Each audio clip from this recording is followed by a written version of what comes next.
บอกจบมันจะอัดแรงกี่จ้ะบอตุติงเกมันตั้งงี้ลูกครูฐานในกรมเราก็ไอ้ตามภูมิกรมก็ตามกรุ๊ปตะเขียนบอกจบมันสลับตามงานตับดำชำเตาชำแดงชำมินเปียงเตมีนเส้นบุ้งเขียมเจตดำเตากันบานเปลหู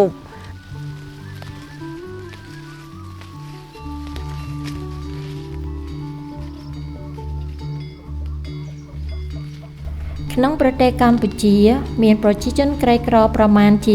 80% ដែលរស់នៅជនបទហើយពួកគេប្រកបរបរកសិកម្មដើម្បីជីវភាពភាគច្រើនពួកគេគឺជាកសិករខ្នាតតូចហើយពឹងផ្អែកលើកម្លាំងពលកម្មស្ត្រីជាចម្បងដោយសារតែទំហំផ្ទៃដីផលិតតូចនិងកង្វះបច្ចេកវិទ្យាដែលកសិករខ្នាតតូចភាគច្រើនខំរើបំរាស់ចេញពីភាពក្រីក្រតែនៅតែជាហានិភ័យខ្ពស់នៃការធ្លាក់មកក្រោមខ្សែបន្ទាត់ភាពក្រីក្រវិញ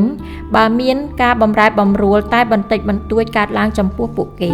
So in Cambodia, at least 60% of the vegetables that you find on the market are imported from other countries, while the country has very good conditions to grow these vegetables itself. So this is a growth potential of the horticulture sector. And the high number of the women already involved in this sector, it gives an opportunity to improve the benefit distribution, especially for women and their families, if we work on improving the overall market systems.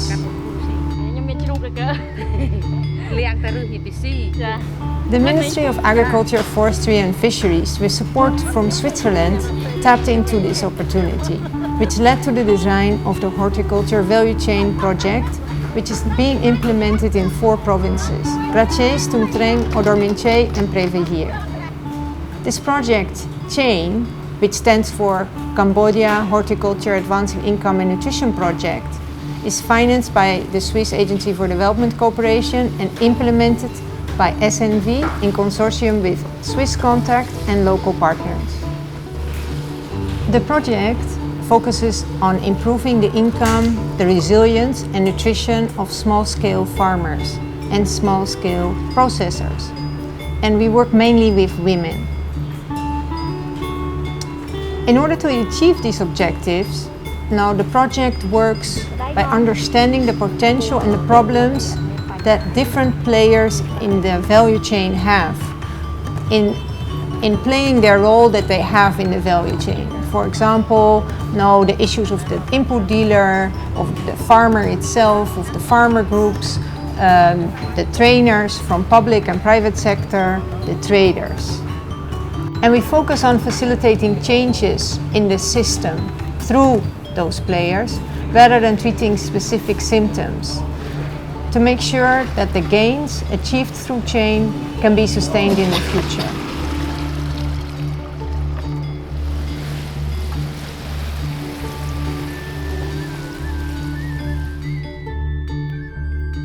The project works in 3 ways.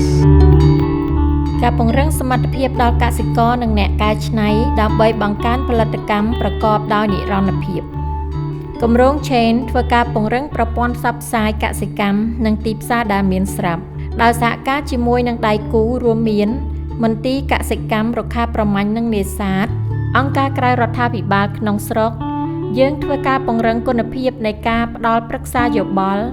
ដល់កសិករលើការងារកសិកម្មដោយរួមបញ្ចូលការធ្វើចំការបង្ហាញពីបច្ចេកទេសថ្មីសមស្របសម្រាប់កសិករបង្កើនផលិតភាពនិងភាពធន់ទ្រាំបច្ចេកទេសថ្មីទីគាត់ធ្វើការដាំដុះតាមទម្លាប់អញ្ចឹងគាត់មានការខាតបង់ច្រើនទៅលើពេលវេលាដាំដុះក៏ដូចជាសេដ្ឋកិច្ចខាតបង់ពេលវេលាសេដ្ឋកិច្ចហើយនិងកម្លាំងពលកម្មនៅពេលដែលគាត់ប្រើបច្ចេកទេសតាមទម្លាប់របស់គាត់កន្លងមកអញ្ចឹងយើងព្យាយាមបញ្ចូលអ្វីទាំងអស់ហ្នឹងដើម្បីកាត់បន្ថយការខាតបង់ទាំងអស់ហ្នឹងរបស់គាត់ហ្នឹងឲ្យគាត់បន្តឬក៏ដាំហ្នឹងដើម្បីធ្វើយ៉ាងម៉េចឲ្យបានបន្លែផ្គត់ផ្គង់ឬក៏នាំចេញទៅកាន់ទីផ្សារការកែច្នៃខ្នាតតូចត្រូវបានចាត់ជាប្រភពចំណូលមួយដ៏ល្អក្នុងខេត្តគោលដៅរបស់គម្រោង Chain ដូចនេះយើងគាំទ្រដល់ស្ត្រីក្នុងការពង្រីកអាជីវកម្មលើការកែច្នៃបន្លែនិងផ្លែឈើដោយមានការពង្រឹងសមត្ថភាពអំពីបច្ចេកទេសនិងជំនាញធ្វើអាជីវកម្ម ក្រុមកែឆ្នៃនាងខ្ញុំចូលទៅខាងក្រុមកែឆ្នៃដូចជាជ្រក់តសក់ជាពោផ្អែមនិងស្វាយជ្រក់ការដែលធ្វើជ្រក់នេះមានប្រាក់ចំណូលដល់ក្រុមគ្រួសារជីវភាពកូនរៀនដូចជាបង់សាលាដូចជាប្រាក់ចំណូលក្នុងក្រុមគ្រួសារដែលយកមកចំណាយក្នុងក្រុមគ្រួសារពង្រឹងសមត្ថភាពក្រុមកសិករនិងក្រុមអ្នកកែច្នៃក្នុងការកែលម្អសេវាកម្មរបស់សមាជិកក្រុមនិងការផ្សារភ្ជាប់ទៅទីផ្សារប្រកបដោយសមភាពជាការត្រឹមត្រូវណាស់ដែលយើងគាំទ្រដល់ក្រុមកសិករនិងក្រុមអ្នកកែច្នៃឲ្យមានអ្នកតំណាងសមាជិកក្រុមទទួលបានភាពជោគជ័យក្នុងការធ្វើពាណិជ្ជកម្មលើទីផ្សារក្នុងតំបន់ប្រកបដោយប្រសិទ្ធភាពដូច្នេះយើងធ្វើការជាមួយនឹងក្រុមកសិករក្នុងការកែលម្អសេវាកម្មដែលត្រូវផ្ដល់ឲ្យសមាជិកក្រុម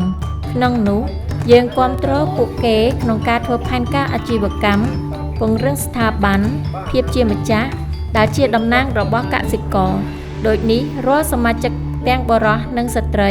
មានអារម្មណ៍ថាពួកគេមានឥទ្ធិពលនិងទទួលបានប្រយោជន៍ពីក្រុមកសិករជាងមុន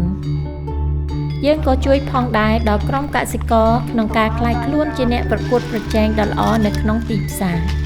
តាមរយៈការសម្របសម្រួលដែលមានទំនាក់ទំនងនៃការរកស៊ីរវាងក្រុមកសិករនិងឈ្មួញគម្រោង Chain គឺធ្វើឲ្យមានការប្រកាសប្រជាថាកសិករគាត់អាចផលិតបានសម្រាប់ទីផ្សារការសម្របសម្រួលឲ្យមានការយកចិត្តទុកដាក់ក្នុងការផ្ដល់សេវាកម្មដល់វិស័យសាធារណៈនិងឯកជនការទទួលបានសេវាកម្មពីវិស័យសាធារណៈនិងឯកជនពិតជាមានសារៈសំខាន់ណាស់សម្រាប់ក្រុមកសិករក្នុងការបន្តភាពជោគជ័យរបស់ពួកគេនិងមានឥទ្ធិពលទៅលើកម្រិតជីវភាពនិងសុខុមាលភាពឧទាហរណ៍យើងធ្វើការជាមួយនឹងមន្ទីរកិច្ចការនារីលើការបង្កើនការយល់ដឹងពីសារៈសំខាន់នៃអាហារូបត្ថម្ភនិងតុល្យភាពនៃរបបអាហារតើកសិករត្រូវរៀបចំនិងប្រើប្រាស់សួនបន្លែរបស់ពួកគេដោយរបៀបណាដើម្បីចូលរួមចំណែកកាត់បន្ថយអត្រាក្រិនក្រេសរបស់កុមារក្នុងខេត្តគោលដៅរបស់គម្រោង Chain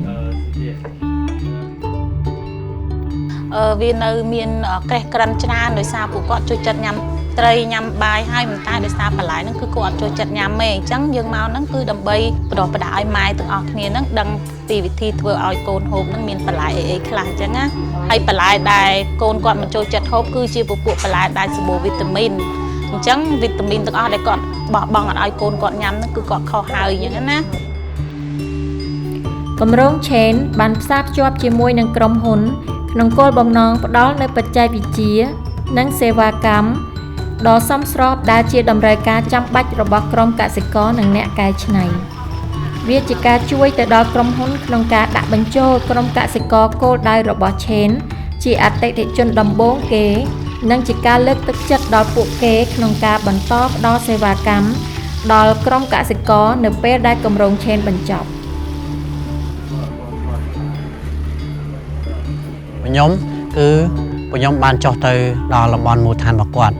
ហើយយើងត្រួតពិនិត្យតំបន់របស់គាត់ហ្នឹងថាតើគាត់គួរដាំអីយើងបែងចែកតាមប្រភេទដំណាំតាមប្រភេទក្នុងនោះដែរគឺយើងបានរៀនពីរបៀបនៃការធ្វើជីកំប៉ុស្តរៀនពីរបៀបនៃការការពារជំងឺផ្សេងៗជូនគាត់ទៅពេលហ្នឹងតែម្ដងនៅពេលដែលយើងបរៀនគាត់ឲ្យចេះពីរបៀបនៃការប្រើហើយអញ្ចឹងគឺពួកយើងបានណែនាំគាត់ឲ្យគាត់ទិញជាផលិតផលរបស់យើងទៅប្រើវិញហើយក្នុងនោះគឺមានប្រភេទជាថ្នាំជីវសាស្ត្រប្រភេទ bio fertilizer ហ្នឹងគោលបំណងរបស់គម្រោង Chain គឺបង្កើនប្រាក់ចំណូលភាពធន់ទ្រាំនិងសន្តិសុខស្បៀងរបស់កសិករខ្នាតតូចគម្រោង Chain ក្រោមការឧបត្ថម្ភថវិការយៈពេល8ឆ្នាំដោយទីភ្នាក់ងារ Swiss សម្រាប់ការអភិវឌ្ឍហៅកាត់ថា SDC ដោយរំពឹងថាគម្រោងនេះជួយសម្រួលដល់ការកើនឡើងនិងនិរន្តរភាពប្រាក់ចំណូលរបស់កសិករចំនួន 15,000 គ្រួសារនិងកសិករដាំបន្លែអាជីព 3,000 គ្រួសារហើយនិងកសិករកែច្នៃផលិតផលសាកវប្បកម្មចំនួន 1,200 គ្រួសារជាពិសេសជួយដល់ការអភិវឌ្ឍដល់កសិករខ្នាតតូចព្រោះសួនបន្លែរបស់ខ្ញុំនេះតែខ្ញុំដាំបានរក់បានអីទៅក៏បានលុយចូលដោះស្រាយក៏បានគូនរៀន